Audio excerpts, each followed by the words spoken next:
contexte du Sénégal, nous avons une évolution au niveau des services financiers digitaux. Nous avons plusieurs services qui sont disponibles, nous avons plusieurs acteurs, aussi bien des acteurs de téléphonie mobile, aussi bien des acteurs dans le secteur de la microfinance, des banques, des fintechs qui ont des offres sur le marché.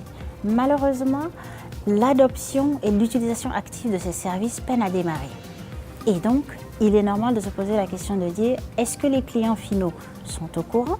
Est-ce qu'ils connaissent ces services? Est-ce qu'ils savent comment les utiliser? Est-ce qu'ils voient de la valeur ajoutée dans ces services? Comment nous, secteur financier, acteurs de la finance digitale, allons travailler ensemble, allons essayer de fédérer nos efforts pour faire avancer l'expansion des services financiers digitaux en investissant un peu plus sur l'éducation financière au Sénégal. L'éducation financière, de prime abord, je ne sais pas ce que ça englobe, tout ce que ça englobe, mais je suppose que c'est le fait pour un usager ou un utilisateur d'être formé à la façon dont il peut utiliser des terminaux comme le téléphone pour faire des transactions financières.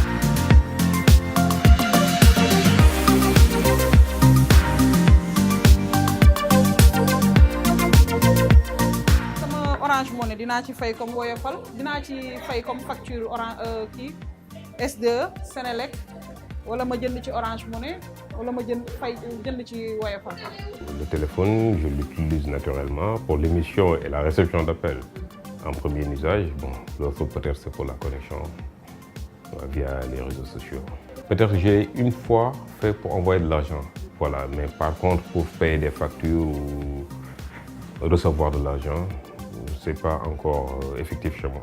Gis naa sama yeneen xarit yëpp ak ñeneen ñu ma xam yëpp bon léegi dootuñu bouger di dem di rang lenn ci téléphone bi la ñuy fayee lépp franchement. waaw li nga gis koo xamante ni dina yor Orange Money mais du mën def opération yi ak yooyu quoi en général dañuy ñëw fii ma expliquer leen mais koo ko expliquer benn yoon ñaari yoon après jeex na. Beaucoup de personnes qui disposent d'un portable méconnaissent tous les avantages que le mobile peut leur procurer. Il y en a qui pensent que le mobile, c'est simplement pour appeler et pour répondre, alors que ça peut être un porte-monnaie électronique. Ça peut aider à faire des transferts d'argent, à construire une épargne, à même accéder à un prêt auprès d'une institution financière.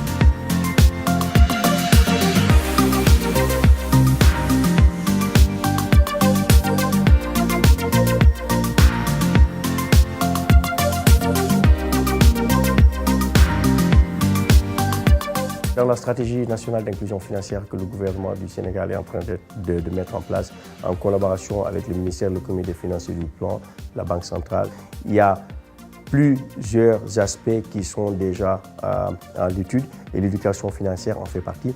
Car si on parle d'inclusion financière, on parle forcément d'une éducation des populations à l'outil financier, c'est-à-dire à la monnaie, à la dépense, à l'épargne, au crédit et aux moyens de paiement. Donc c'est un atout majeur qu'on va utiliser pour sensibiliser les populations. Il faut qu'on puisse aller vers des campagnes de communication de masse. Parce que ne pas uniquement se confiner au niveau des clients des banques ou bien des SFD, mais toute la population sénégalaise a besoin de cette éducation financière. Et même ce qui nous a poussé à vouloir développer un partenariat avec le ministère de l'Éducation nationale, mais aussi avec les universités pour intégrer dans les programmes de formation l'éducation financière. Nous avons un projet en cours de finance digitale au niveau du Crédit Mutuel que nous comptons déployer très bientôt. L'éducation financière est très importante pour le déploiement d'un tel projet. Ça permettrait de faciliter l'acceptation du produit et l'utilisation auprès des clients.